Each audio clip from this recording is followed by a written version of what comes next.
Hi there, I'm Vladimir Duthier, and this is The Uplift. We have a great show for you and a great cast of characters. A woman who's a student by day and who cleans those same classrooms by night. How she juggled work, school, and motherhood to earn multiple degrees. A man who is somewhat of a medical marvel. How he turned his midlife crisis into a life-saving mission. A young girl who used her own medical diagnosis to help others. What did she create? You will find out. Plus, it's a bird, it's a plane, no, it's a dog. Find out why these pups gathered in New York City in capes. And comedians Margaret Cho and Joel Kim Booster sit down for a conversation on comedy and the power of representation. All that and more good news. You know what you're watching. It's The Uplift.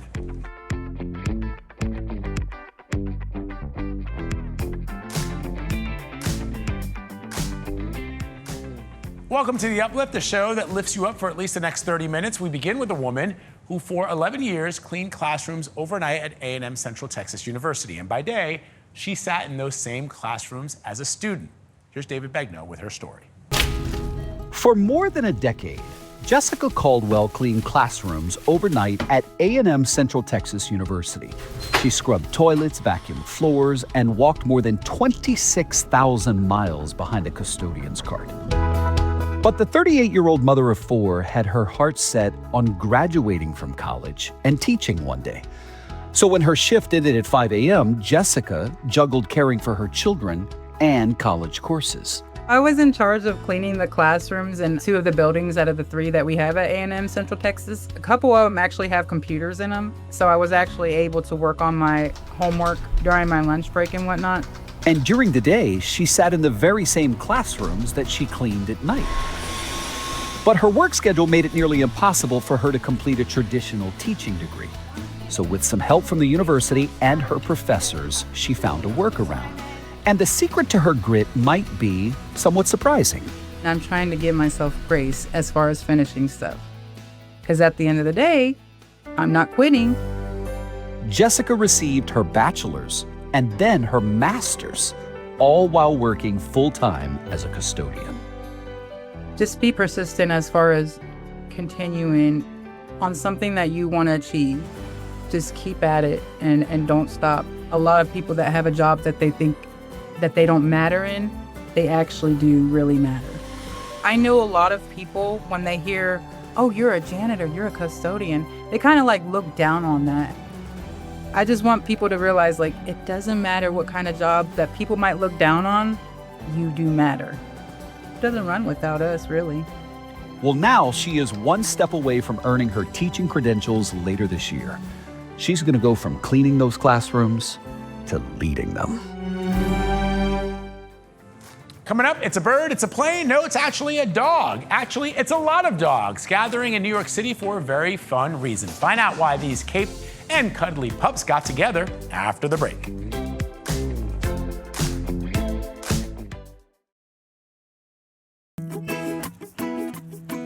As you may have seen, lookalike contests have been popping up in New York City over the past couple of months. There's been a Timothée Chalamet lookalike contest, there's been one for Pedro Pascal, and now the celeb everyone wants to twin with is Crypto, the dog from the new Superman movie. Here's CBS New York's John Diaz with the story. A 4-year-old Buffy may not know how to fly, but the rescue dog does have a superpower. She made her new dog dad fall in love with her. More than I've done anything for her, she's definitely changed my life. He just adopted her 7 months ago, and Friday entered her into a Crypto lookalike contest based off Superman's dog. Crypto! In celebration of the new and popular DC Studios film. Regardless, she's still a superhero. Pumpkin Pet Insurance issued the casting call for pups who look like Crypto, the super dog, with a chance to win $1,000. Sean and Whitney's Sally in Morningside Heights say their dog, Walter, could be a clone. I've always been a huge Superman fan. When the new movie came out, we already were saying that he looked like Crypto. Organizers say all dogs are heroes, so even those who don't resemble Crypto were allowed to compete. Honor all the amazing pets that are very similar to our beloved super dog Crypto. Since the box office hit, online interest around dog adoption has skyrocketed, with Google searches like "Adopt Dog Near Me" increasing by 513%. but at the North Shore Animal League America. You guys are playing together, huh? Experts say that interest isn't necessarily becoming reality. Partnered shelters, in fact, are needing help from us to rescue more animals. Senior kennel manager Rachel Rudman says their adoption centers are full, so they're offering a limited time special rate, 50% off adoption fees for animals 4 months and older. Adopting one life, you're not rescuing one animal, you're saving 2 lives. It's freeing up a cage for a new animal to be rescued. She's hoping Superdog Crypto has one more superpower, the power of persuasion to adopt. From Port Washington, Long Island, John Diaz, CBS News, New York.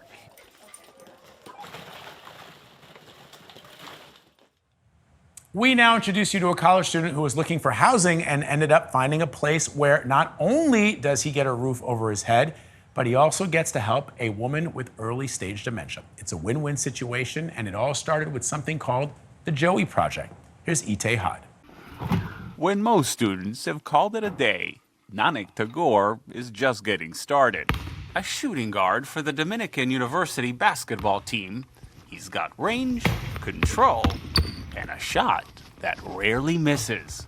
But when it came time to find housing in the Bay Area, let's just say he was out of his league. San Rafael is one of the most expensive places to live, so I wasn't sure how I was going to be able to live on my own. That's when he stumbled on a startup called Joey, a platform that pairs students with homeowners who need a little help around the house. Nanik now pays about $1,700 a month for a room, but $500 of that he works off with chores, cleaning windows, taking out the trash, sorting the mail, and yes, making lunch. Did you even know how to cook?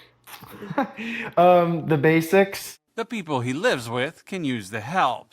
Paige Miller has early stage dementia. Her husband Robert runs a company and works long hours. It gives me back my freedom, and he's great to have around, and he laughs at my jokes. With about 60% of U.S. homes having at least one spare bedroom, the new housing frontier may already be built and gaining momentum. It just didn't make sense to me why we couldn't have something similar to au pairs for older adults. Joey founder and CEO Allison Donnelly says Nanik is the first student to match up, but more applications are already being processed. What we can do at Joey Co. is create more bedroom inventory for these students. So here's my room. As for Nanik, he's found more than just a place to stay. It doesn't feel like a chore to lend a helping hand. Because sometimes the most important plays don't happen on the court. Here's the salad. They happen in real life. Colorful. Where even a small assist can be a game changer. Are these peas any good? Itay Hod, CBS News, San Rafael, California.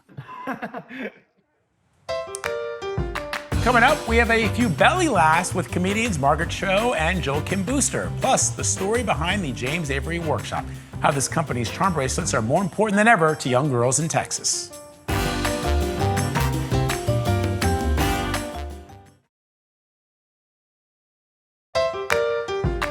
Got a joke for you. What do you get when you combine food and comedy? Belly laughs. Lisa Ling recently sat down for a meal with 2 very funny people, and not only did they make her laugh, they talked about the power of representation.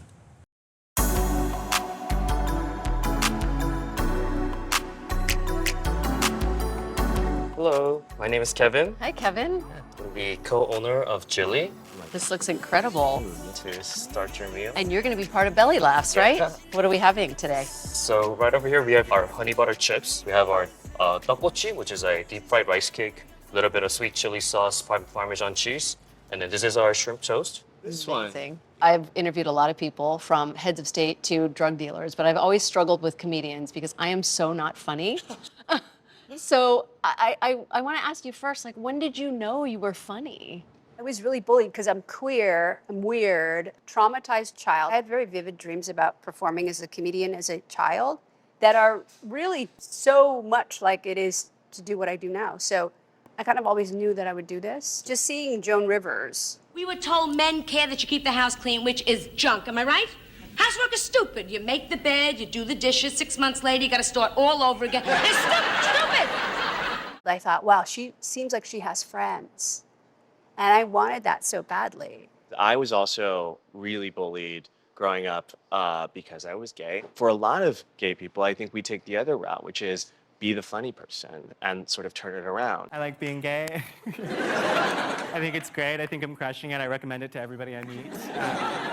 When you could make those people laugh, it really did sort of lessen the blows a little bit. Joel, you were adopted. Yes. And did you ever have Korean food? Not a ton. I did not meet another Asian person my age until I was 13 years old. It was an interesting thing for me growing up with this face in an all-white family in an all-white town. Like, I fully knew I was gay before I knew I was Asian. You were probably the most prominent Asian face I saw growing up, like regularly. And so it's so wild to just be sitting here at this table with both of you because I think both of you were sort of like instrumental in helping me, learn to love this part of myself. Yeah. It occurred to me today that your show, All American Girl, came out 30 years ago. Yeah. Oh, I've got news for you, Mom. I'm American, Eric is American, even Stuart is American. Tell her. And now you're headlining this incredible festival, Belly Laughs, with this phenomenal slate of Asian comics. How does that make you feel? It's so exciting. I think it's a really wonderful opportunity for us to also see each other because we're always working. Could you ever have imagined being on this roster of talent? No, it's really incredible. And I love it because I definitely completely take credit for all of it. Like, I really revel in it. So much respect and love there. It's pretty profound. My first performances of doing shows when I didn't have a headshot. So I went to the club and they had put an illustration of a Chinese man from the railroad eating rice with chopsticks. From that to what we have now, where we have this incredible festival with all of these amazing, very different and really unique and exciting comedians coming together. All of them are selling out venues in their All over the own world. right, All which over is the world. also absolutely incredible. Mm-hmm. Belly Laughs is such a great opportunity to finally just be on the same show, but also put to bed that idea that our material is identical. Because you're going to see, if you come to this festival, scores of Asian comics. I'm deeply excited to have that freedom for the first time. Who should come to Belly Laughs? People who like good comedy and like good food. Yeah. It's as simple as that. Everyone. I mean, anybody who wants to have a good time out, anybody who wants to laugh and wants to eat, which is everyone. I remember growing up as a, Korean child and having squid in my lunchbox and this being such a very shameful thing. And so going from food shame to food pride, it's really remarkable. The shrimp toast is my favorite. No, the shrimp toast is my favorite too. It's very good. For years, girls at Camp Mystic in Texas have carried on a tradition of collecting charm bracelets to remind them of the good times they had over the summer. After the deadly floods in the area, those charms are now even more important for the girls to keep Texas close to their hearts. Jason Allen has more. So this is the heart of what we do here in manufacturing. Christina Zavala, the senior production manager, walked us through the James Avery workshop in Kerrville, Texas. This is actually a design from Archive. After James Avery started making these silver and gold charms in the 1950s, his mother-in-law connected him with Camp Mystic, where she worked. Each summer, campers would pick out a charm before they went home. The activities that they may have done or the cabin that they may have stayed in. And over time, they build these charm bracelets that really reflect their experience at camp. CEO John McCullough told us it became a tradition shared by generations of girls. After the floods hit those camps this month, Maurice Dubois was with a father at Camp Mystic who was looking through the mud for his daughter's bracelet. She had her charm bracelet laid out, and she's been asking about that a lot. It's like a needle in a haystack situation. His daughter, Olivia, survived the flood. What did you feel on that day when this happened? You personally? Yeah. I wanted to be in my CEO role, but it was also affecting me, on a personal level at some point. Not knowing the extent, not knowing which people might have been directly impacted. The company decided to help relief efforts by donating all the proceeds from one of its charms, deep in the heart of Texas. They had an 8-month supply. It sold out in 5 hours. They quickly asked, can we work overtime? Do we need to work extended hours? We'll do whatever it takes. Orders are still pouring in, many with requests for engraving. So they want a date on this one. They want the July 4th date. July 4th, 2025. Oh. They are now polishing and packaging orders for as many as 60,000 charms. Each one a tiny reminder people can carry with them and keep Texas close to their heart. Jason Allen, CBS News, Kerrville, Texas. Coming up, David Begnaud has two stories for us. The theme, finding your purpose. Both of the people David will introduce us to have found a purpose in the medical field. And no, neither is a doctor or a nurse. Hear their stories up next.